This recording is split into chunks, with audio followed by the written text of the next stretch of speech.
find joy in our service, in our labors. And we pray in Jesus Christ's name. Amen. Amen. Thank you. Well, I would really like John to be in and see this because I think he's going to be very excited about it. But I'm going to go ahead and start.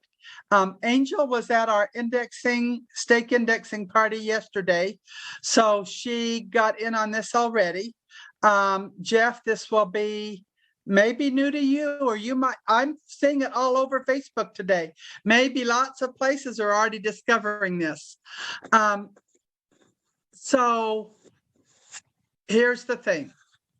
The church is getting ready for indexing the 1950 census. And part of that, oh, good. Part of that getting ready is preparing computers to be able to index handwritten records. And so they have made big strides on that, and they're planning on making more before the census comes out. When is the census going to come out? In 3 weeks.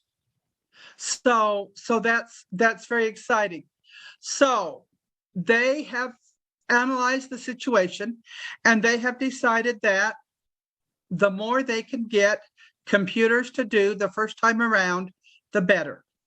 And they've already been doing quite a bit with typewritten records, but now it's a little more complex with handwritten records. So they are calling all of the indexing and related things, they're now calling Get Involved. So have you heard about Get Involved yet, Jeff? No thumbs up or no thumbs up?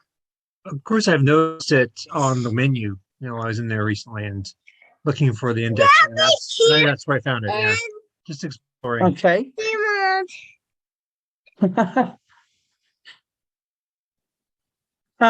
Have you followed through on the links or looked at the instructions? Right, I did a small batch because as I've mentioned, we're looking to do a 50s party on in 15th April. So I wanted to actually do some and see what it was like. Now, this whole idea of having the computer do the scanning, it's going to change everything for us as far as having our indexing party. Because it's going to be a little different. Well, I'm sure it's going to make a lot of changes, but a lot of things will be the same. Some of the things that will be the same is indexing is still indexing, but indexing the 1950 census is going to be different. And it is going to be different than I had been led to believe as of last week's lesson. So there are going to be several activities that are going to fall, as they say, under the same umbrella as indexing is going to be. So they're calling the umbrella Get Involved. The first thing which they have released and is going to be available both on the computer and on your phone. And they've changed the name a couple of times this last week. What is the time as of today? And I thought I had it open here and I don't. So I'll have to look it up and see what it is called. It's called Review Names is what it's being called as of right now. So the computer can read names easier than it can read sentences, I think. And the names, of course, are what is the first crucial element in indexing. And in searching records, the names are the most important thing. John, give me a thumbs up if you can hear me.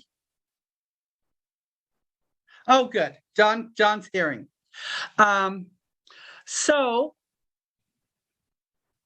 they plan on releasing, but they don't have it ready yet because the census isn't out yet. Another name besides reviewing names. But I would like to go on to share screen and show you what they have developed so far.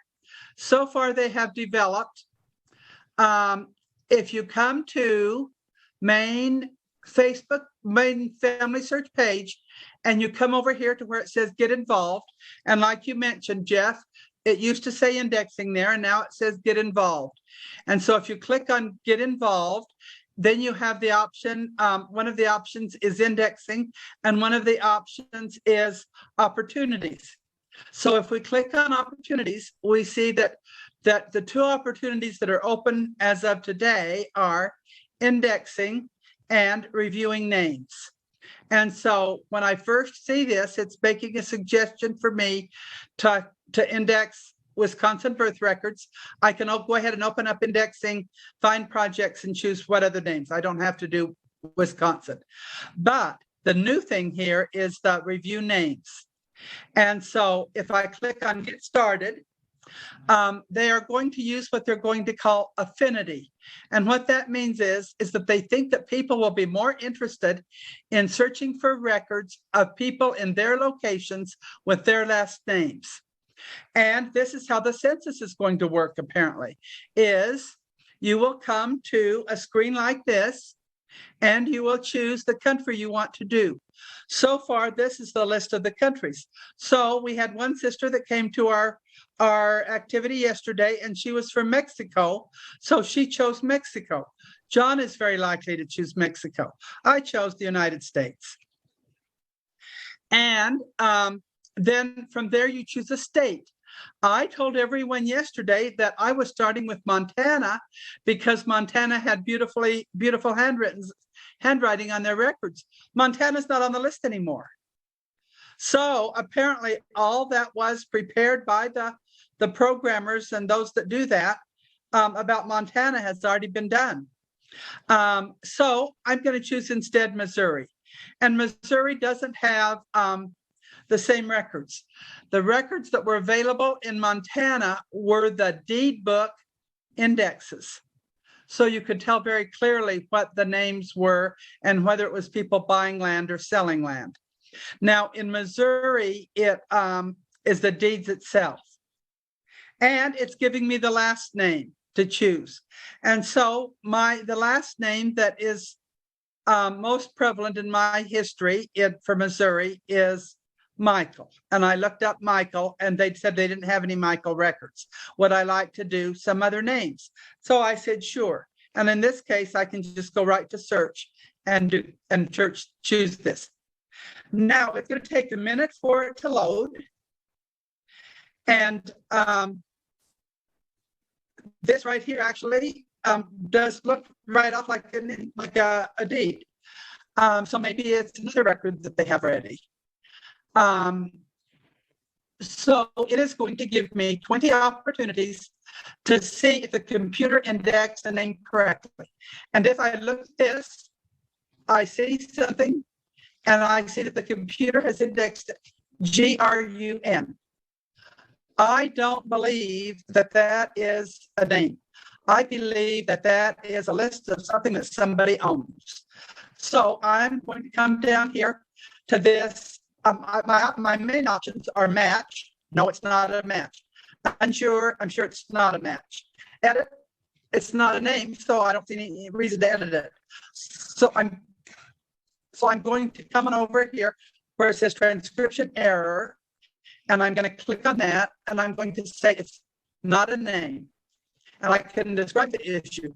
I can say this is a list of assets. Apparently, maybe I should try to spell assets correctly. This is a list of assets, apparently. And then I submit it.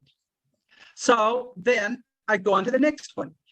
Is this, everything we're seeing here is the whole document, but they have highlighted in blue what they want us to verify if the computer read it correctly or not.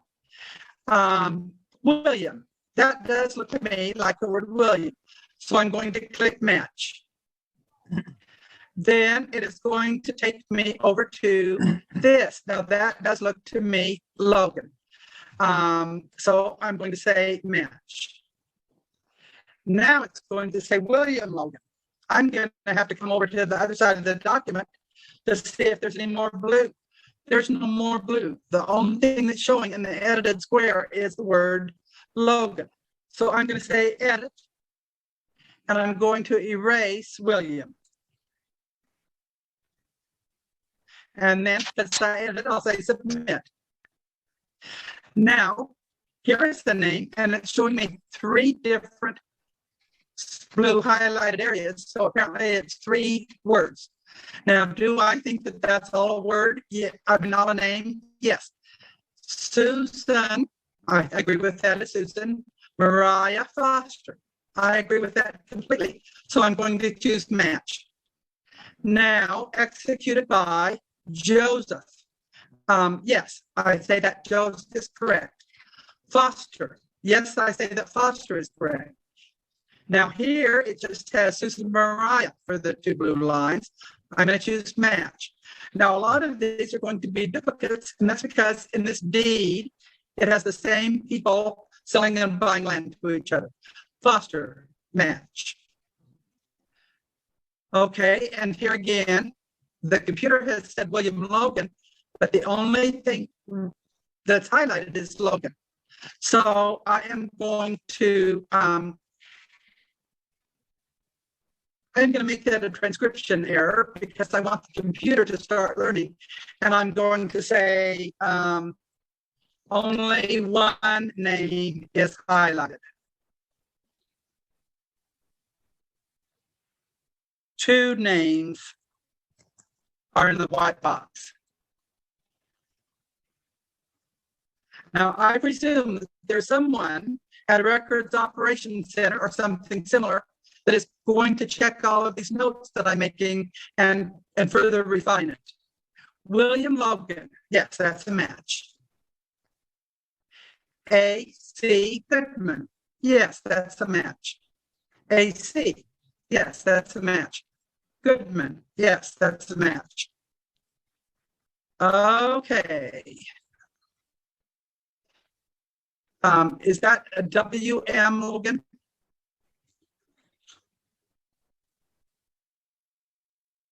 My husband says that this part right here is a W, and this part here is the M. So I'm going to say, yes, that is the W.M. Logan, yes, that's still a match. And again, it is giving me a full name, but it's not all highlighted. So I'm going to say transcription error. And I'm going to say full name given, or full name in white box, but not in blue highlights. And I'm going to submit it. So we do something submitting anytime we edit it or anytime that we do a transcription error. It's the same thing. That's not William Logan. So I'm going to say white box contains more than blue highlight.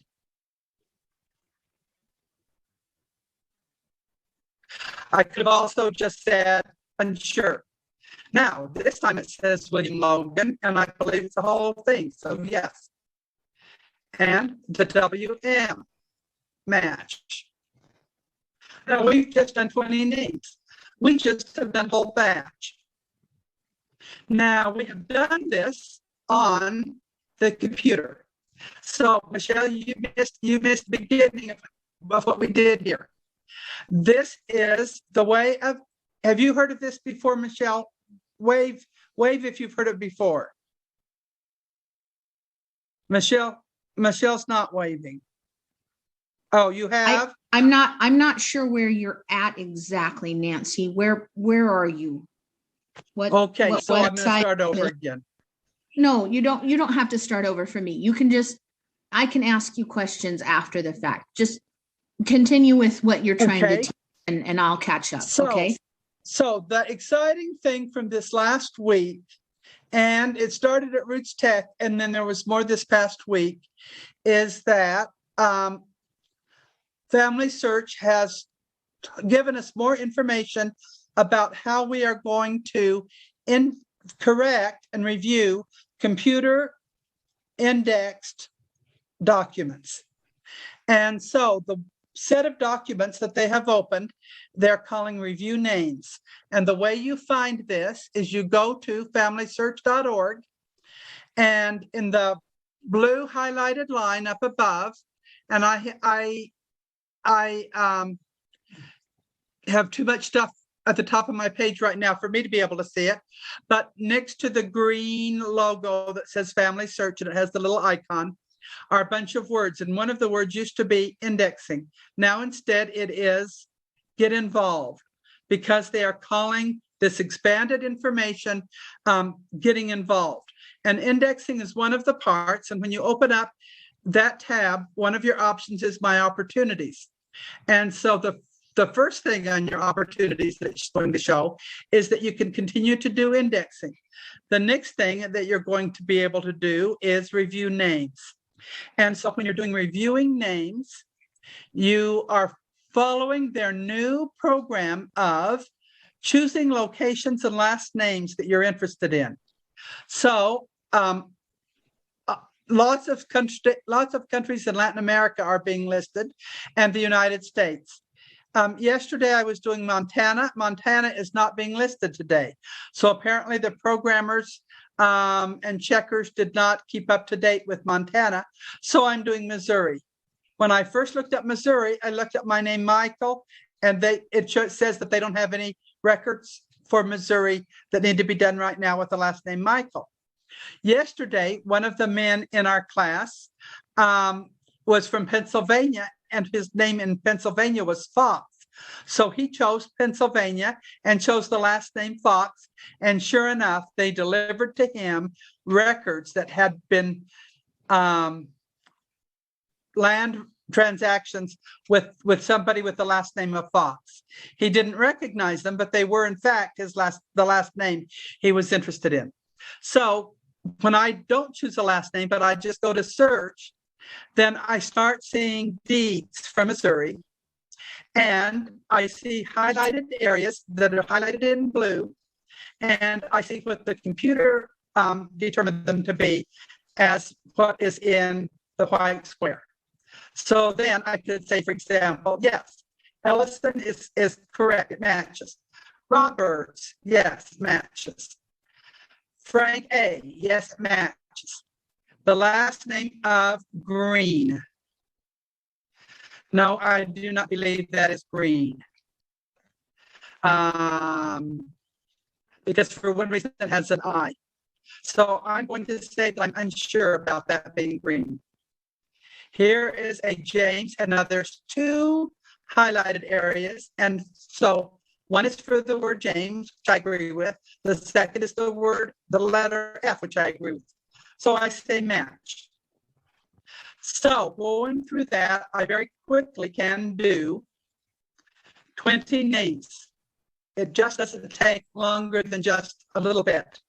There's an automatic save after every time I click either match, edit, unsure, or transcription error. Michelle, there'll be a lot of transcription errors where maybe it won't be a name at all. Maybe it will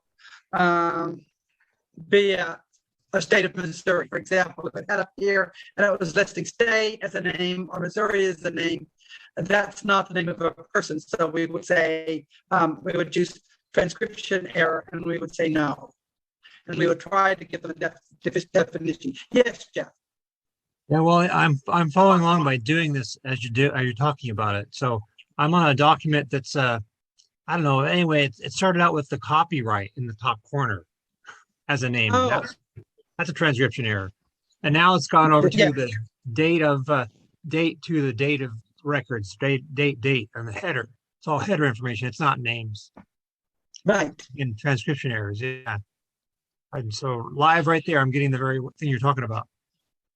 And lots of times when I teach a class, I try to show you in documents that I can practice on ahead of time. This would be pretty hard to show you ahead of time and find those errors to show you. But isn't it simple? I think that when you choose transcription error, we are helping the programmers learn how to do a better job of teaching the computers how to read. There's also your back error. match, edit, unsure, back to transcription. Those are our main things that we have to do. They are believing that more people are going to be interested in doing this, and at quick bites of time, since it saves after every entry. If you just get one thing done, that's great. Now, here is the next fun thing, and that is this has been designed for telephone use as well as computer use. So if you go to your computer and you go to your Play Store and you look up Family Search, Get Involved, you can download the app for your phone. And I don't know how to hook up my phone to my computer so that I can show you how to do a batch on the phone, but it's just about the same. There's just a little tiny bit of difference in how you report transcription errors. There's a little tiny flag up near the bottom of the screen that you choose. Now, when you're doing it on your phone, you could do a few names while you're waiting for the dentist. You could do a few names while you're waiting for your car to fill with gas. Don't do it while you're driving by any means, or while you're waiting at the gas at the red light. But think of how many times you would be able to do just a few names. I am very excited to teach this to our young women's group that's been coming to the Family History Center on the third Thursday of every month, because I think that this is going to be more interesting for teenagers than having to learn the details of how to index properly. I think they are just going to really be excited about it. And my niece has put on Facebook today about how much she has done on her phone this last week. I think that this app has just been available on our phones maybe for 1 week, maybe for a week and a half. But it is going to make it possible to get some computer indexed records corrected or reviewed so quickly. I think that is just going to be marvelous. Yesterday, we had planned to have everybody at our Saturday party do indexing and maybe help them with problems with indexing or whatever. Everybody was so excited doing this on their phone, or a couple did it on their computers, but nobody did a batch of traditional indexing. Everybody was just excited about learning this. Now, the next step on this is the 1950 census. And all of the things that I had been able to find about indexing the 1950 census up to this point, and I found several different presentations on YouTube about non-family search people guessing what it was going to be like to index the census. And they all were in agreement that we would have to know our enumeration district. Well, that seems like I was wrong to believe them, because that does not seem to be how it's going to be. There was one YouTube Roots text show that I was able to find, and I have it listed here as in the chat. I have 3 different links, and the bottom link here is a man teaching how to use the app, and then the second one here is how they think the census is going to look, and the top one is kind of what I've just showed you now, a little bit about what the Get Involved program is going to include. But so you might want to look at these at home. The 2 done by Roots at Roots Tech, or in relation to Roots Tech, were not very good presentations. They were 2 guys sitting and talking with not much illustration, nothing fun to look at much while they were talking. But if you will watch this one here about reviewing the census, you will see that what they are anticipating as of the time that they made that presentation is they are anticipating that when you want to index the census, you will choose the state that you want to check on.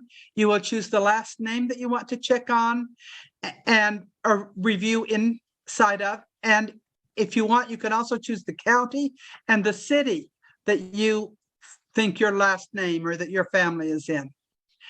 And then the screen will show you 2 or 3 columns of the census with the blue highlighted areas for what is showing on that part of the page. So if the page is this wide, they're showing us like this much at a time, and it will show us for that little bit 2 or 3 blue highlighted areas, along with the little white squares of what the computer indexed. And if we agree that that's what it is, then off to the side, we'll put a little check. Yes, I agree that William is the name. Yes, I agree that M is the sex. Yes, I agree that white is the race, whatever. And so we'll just be checking off squares, agreeing with or disagreeing with what the computer had indexed. And then it will switch to the next little bit of the census, and then it will switch to the little bit next, and then the little bit next, and we will just agree with the highlighted blue areas or disagree with the highlighted blue areas as we go across on the entry of the person of the family with the same last name as ours. Now, obviously, they can't actually show us examples because the 1950 census hasn't been released yet. But they did have a page, so I presume that what they did was they got a blank page of the 1950 census and wrote in possible answers for what the census might look like. So no enumeration districts are listed there. I was led down the wrong road on that, apparently. But if we can learn how to do this before April 1st, and they gave the guess that it will probably be about April 4th before they start releasing it for indexing. If we can already know how by using the Get Involved app on our phone and on the computer, I'm not sure if the indexing on the census will be available on the phone. The way that they showed this on the screen in their video was it had the indexing listed first, and then it had the review names listed, and then it had the census listed.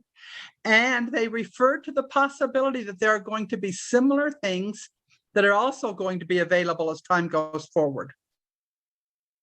So this kind of sounds to me like a revolution.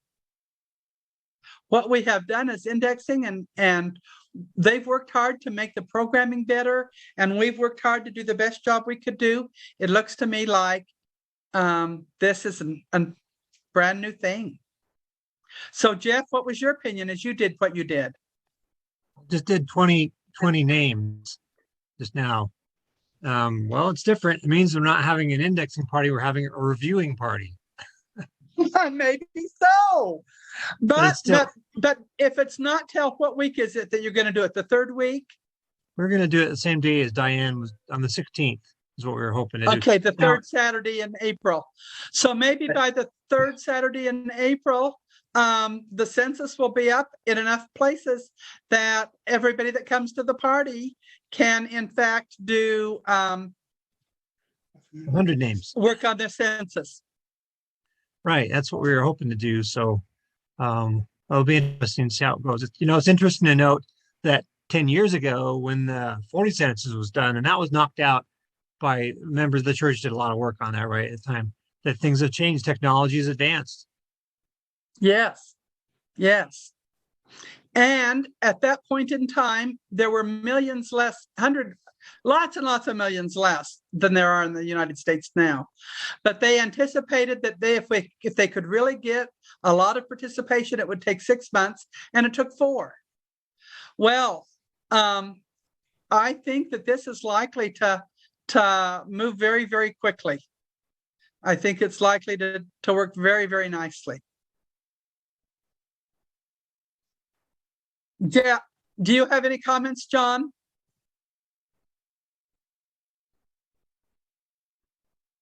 I'm not seeing a microphone blocked off for John, but I'm not hearing him.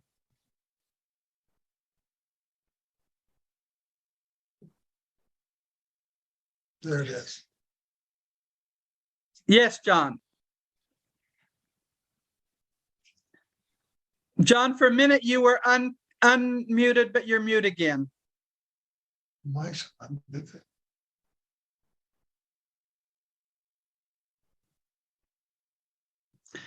We had the same problem last week with Elsie. And with Elsie, I tried to find it by going down into the thing that the presenter can change, and I managed to screw it up completely. So I'm not going to touch that with John.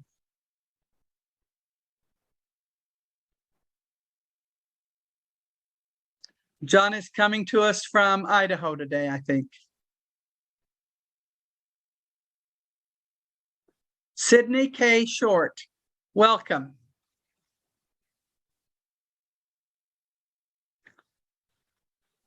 He's my counterpart in my ward. Sydney's in your ward?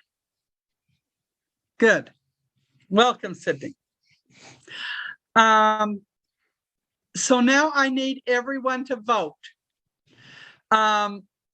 Tonight's lesson was supposed to be on land, but I just planned on doing a little bit either first or last about the new get involved things. So Sydney, do you want to learn what's new, or do you want to learn, should I go over what I've already talked about to the other people? I mean, should I teach land or should I teach what's new? I'll fill Sydney in later about what we've done on that already. So if you want to go on, okay. Go on. So we should go ahead and talk about land. Okay, Sydney, so Jeff is going to fill you in, but let me just tell you that if you will go down to the chat, I have 3 links. And so, and I don't know how you follow those links through after the lesson is over, unless I just don't shut down the lesson for a while. Or else you could do cut and paste and save it that way. So now let's go ahead and talk about deeds. How many of you are listed on a deed?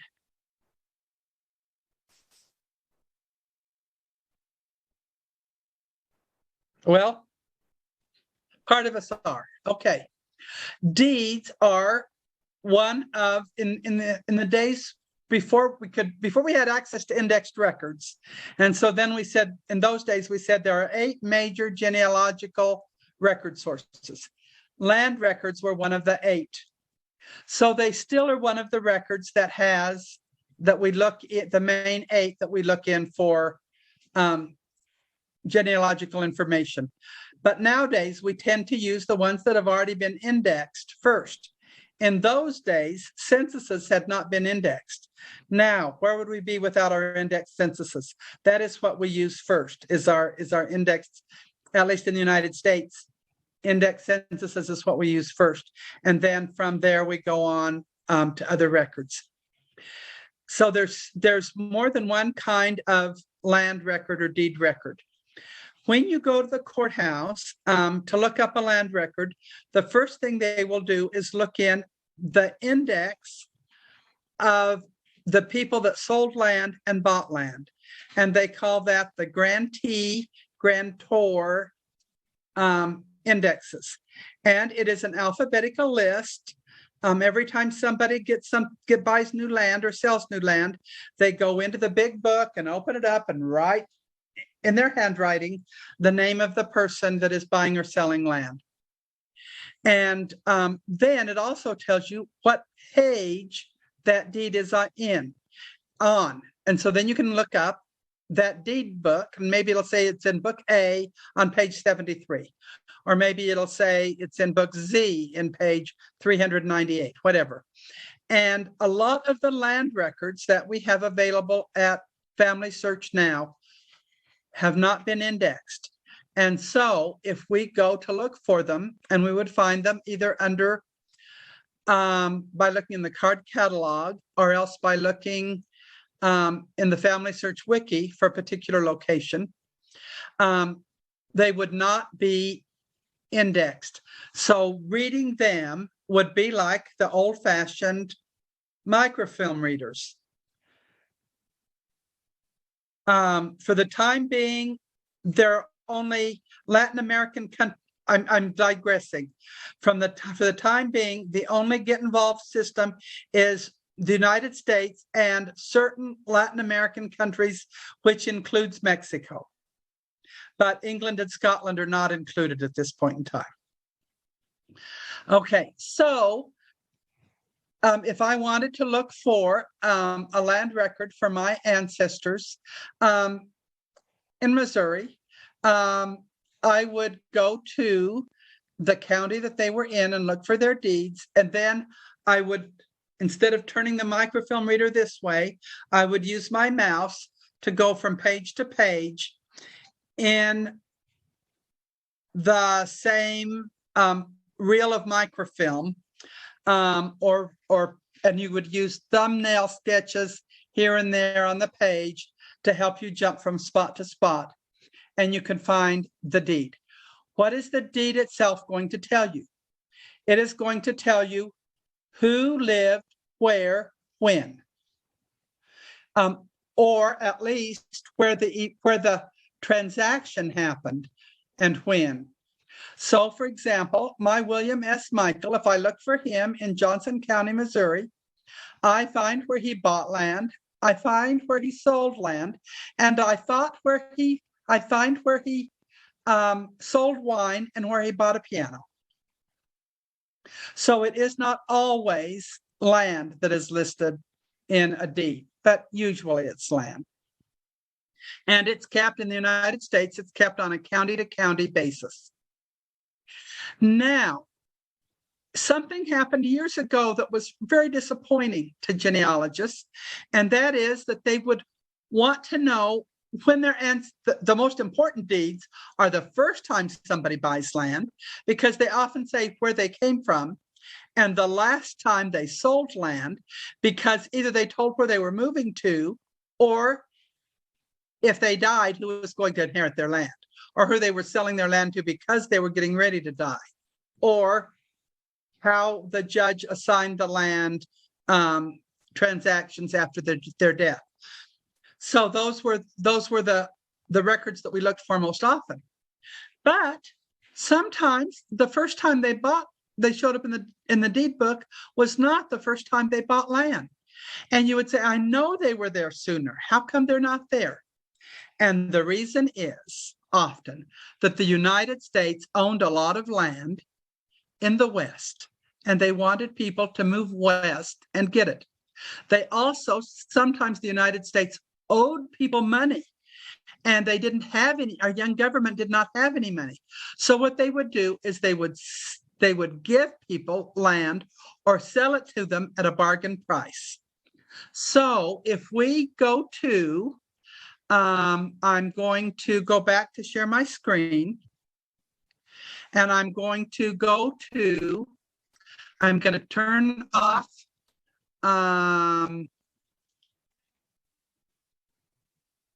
well, I think I'm going to turn off just about everything we've already opened up, because I want to talk to you about what the government did. And so if we do a search for the Bureau of Land Management, we all know that the Bureau of Land Management takes care of a lot of land in Utah today, but we don't ever guess that the BLM, Bureau of Land Management, has all of the early land records from our country. So if we do a Google search for BLM land records, and we choose the entry that includes the letters GLOW, BLM Globe, Government Land Office Records. Then we're going to get to this beautiful website that is going to tell us about early land transactions. Every time somebody was given land as part of their pension from the Revolutionary War, or if they were, for some other reason, the government owed them money and chose to pay them with land, then this is the land site that the website that helps us search that. And by the West, they meant a lot of locations. If we look up which states they considered to be the West, they include Maryland, Massachusetts, Colorado, Alaska, Texas, so very, very many. So let's go to Indiana. Indiana is where my ancestors lived briefly as they were workers on the National Road. One of the things that I've studied this out, trying to figure out why they were where they were. And the National Road, President Thomas Jefferson said, we need a better road to get west. So by law of the United States, they formed their first national highway, and it was from Washington, D.C. to Western Illinois. And so when it went through the very bottom corner of Pennsylvania, my ancestors started working on the road, and they moved to Indiana. Now, I found out about them after they were already in Illinois, but in going backwards, I find that they're in Indiana. Now, let's just go ahead and put in the state of Indiana. Let's not give it a county. I know they lived in Posey County when they were in the census, but let's see if there's anybody else in Indiana with their last name that maybe is their relative. They might be in the county of Posey and they might not. So I'm just only going to put in that much information. I'm not going to put in anything else. And I'm going to say search. And this quickly, I get a list of all of the people that were either given land by the United States government, sold land by the US government, and if they bought it from the government prior to 1862, they paid $1.25 an acre, which might have been quite a bit of land, quite a bit of money in those days. Then after 1862, the government gave it to them for free if they would live on it for 7 years and each year make improvements on the land. So if you were willing to move to the desert of Utah and try to improve it every year and prove that you tried to improve it every year, then at the end of 7 years, you received the deed. And the deed was signed, interestingly enough, by, at least it appears to be, but it wasn't really, the President of the United States as of that time. Now, my ancestors are Lorenzo Dow Wade and his brother Hiram. Well, look here. Here is Hiram Wade. And he lives in LaGrange County. Now, when I look up LaGrange County, it's not next door to Posey County. I was kind of hoping it would be next door to Posey County. But here are some Wades in Posey County, and Henry R. is not the only one. But let me take a look at Hiram's deed. If I go to patent image, I have Hiram's deed, and this will tell me what day he bought the land. Darn it, they didn't seem to think wives were important enough to have the wives' names listed very often. It's nearly always just the husband in the family or the bachelor, whichever it is. And it then comes down at the bottom and it says that this is done on such and such a day, and the date is usually given twice. The date is given 1900 and something, and then the date is given so many years after the birth of our country. So that's kind of very patriotic, and I enjoy that. You can then, if you want, print out this deed, or you can send away for an expensive legal copy, certified copy. One year I had it printed out on parchment paper and I framed it and gave it to my dad for Father's Day. The piece of land that his father had homesteaded on. And he really enjoyed having the copy. If we go to patent details, it's going to tell us which government land office they had to go to in order to get this, to register for this land, how many acres they were getting, different information about it. And if we click on this little square called map, it is going to then give us a map of where in the United States this is. If we look here, we can see our state border, which is Michigan. Here is Indiana, and this is the part of India, or at least the part of the map where it shows. Also, it gives me, in some cases, the latitude, longitude. In this case, it's just giving me the range and township and section. But I can use another website to be able to map it further with this township, range, and section. And there probably are more websites that do that.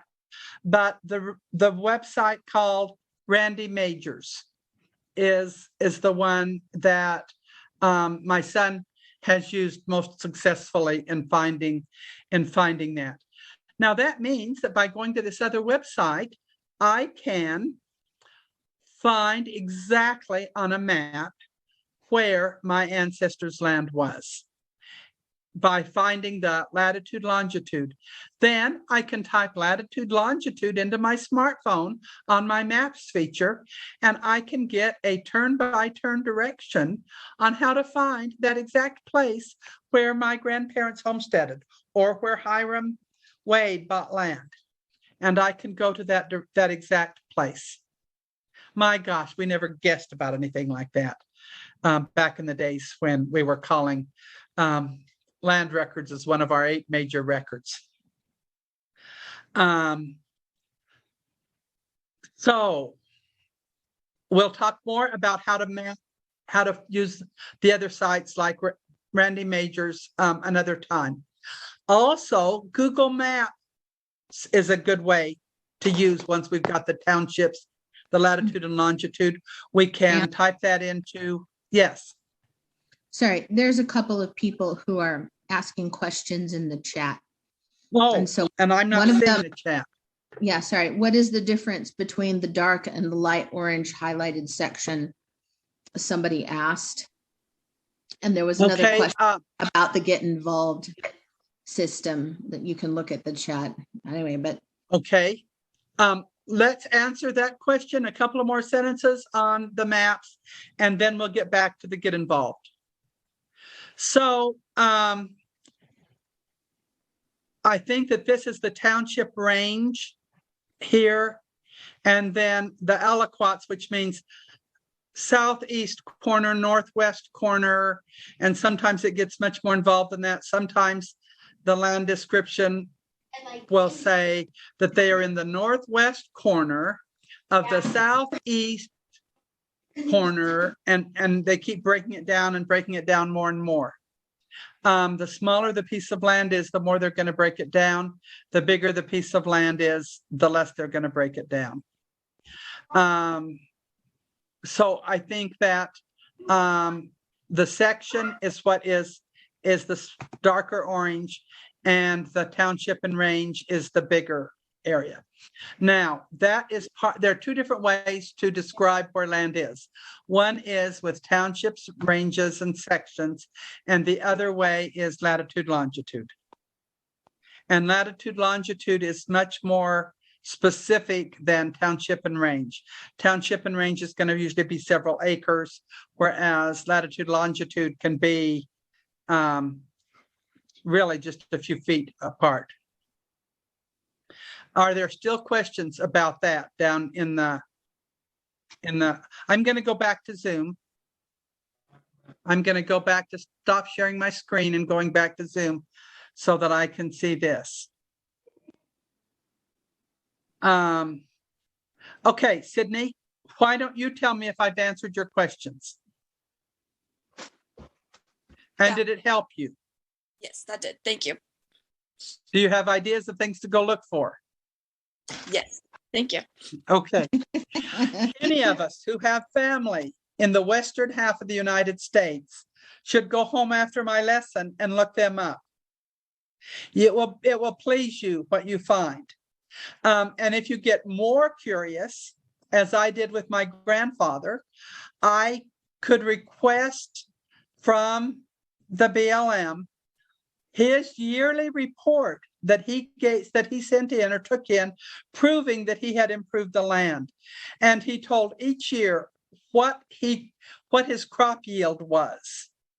And when I shared that with my dad, he said, if that's the only crop yield he could get in today's world, you would just plow it under and ignore it. Because our ancestors worked very hard to get a crop on their lands.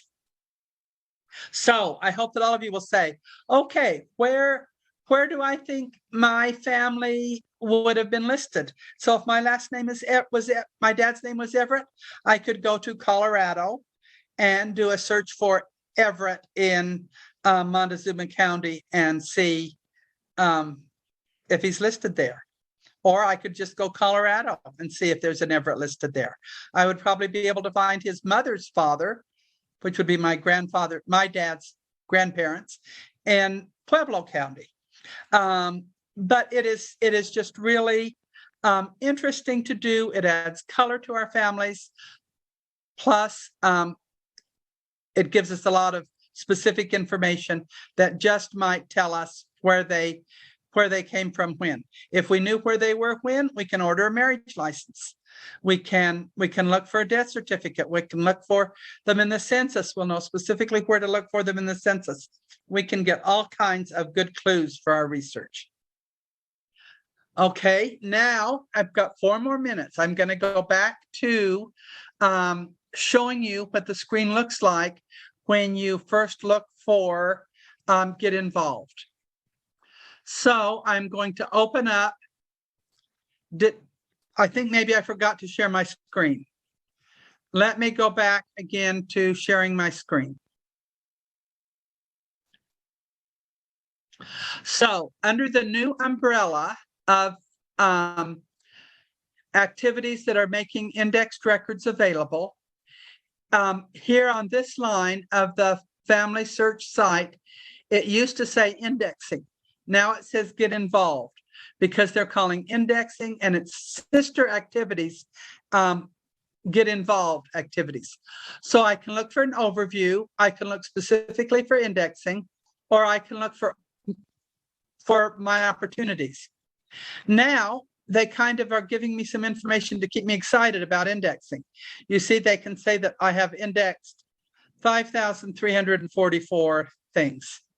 They can give me a list of records to do. But if I go down a little bit further, I get this new information. This new thing is called Review Names. That wasn't what it was a week ago. They're still refining this and trying to make it work best. It's pretty new. We currently, if we click Get Started, we currently can choose any of these locations. So John, you see Mexico, and these other Latin American countries as well. I'm choosing the United States.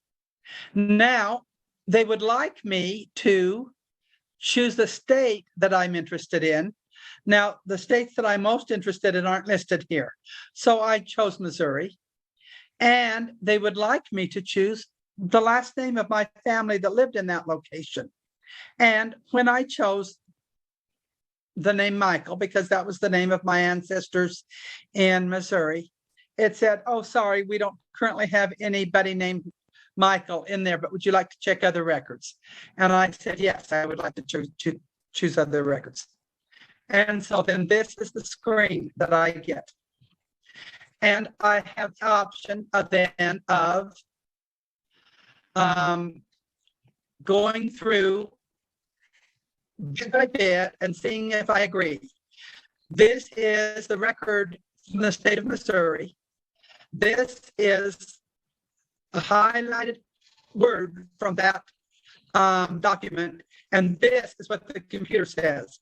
The computer says that's green. I don't think so. I'm going to say unsure. I would have to study pretty hard to figure out what that is. Let's just say that I'm unsure of that one. John B. Here we have two highlighted words. Yes, I believe that's John B. I say match. Should we have done a Mexican one for John's sake? Let's do. If we exit after this, and how do we exit it?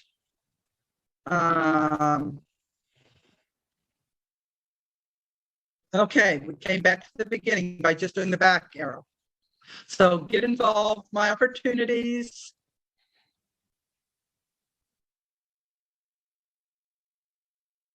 We're going to get started. We're going to do Mexico, and we're only going to do about 2 words because our time is up. United States, we don't choose. We choose Mexico. Okay, what state should we choose, John?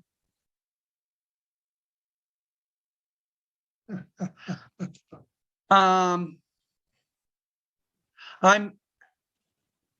not going to take time for John to unmute himself. I'm just going to say Chihuahua. Okay, so we're going to search. And it's going to help if we are a little bit better about reading Spanish. That does not look to be like like Francisco. John, does that look to you like Francisco? It does look like Francisco? Okay, then we'll just match. Does that look like day? Yes, he says. Is that right? By looking at other places in the document, we maybe could come up with something better. I'm going to say I'm unsure of that one.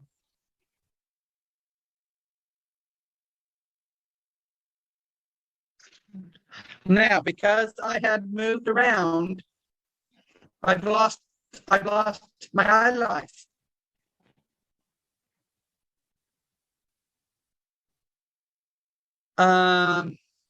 So I'm going to go back one and see if it shows me. Whoops, I lost it altogether. But it saved everything that I had found up to that point. One of the things that we do need to know is that there are two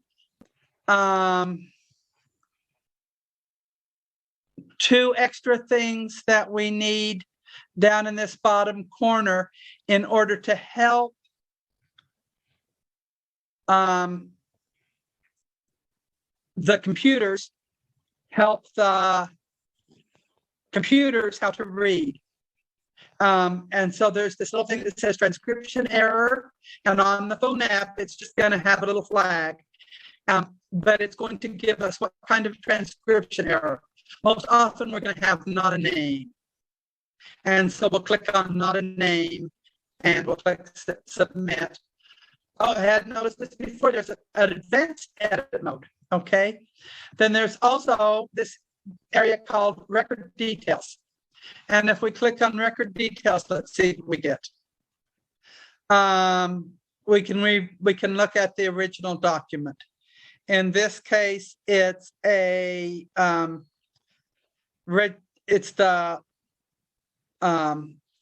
church, the registros of the parochial church. But so we can do that. In this case, it says it's already been attached to the family tree. Christening, Mexico, Chihuahua Catholic Church records. That's the record that we were doing at that minute. So this is going to be really exciting. And Sydney, Jeff can teach you more about that and show you how to get it on your phone as well. So now, time for a closing prayer. I hope everybody's excited about this. I hope everybody's excited about how this is going to help us when we do the 1950 census.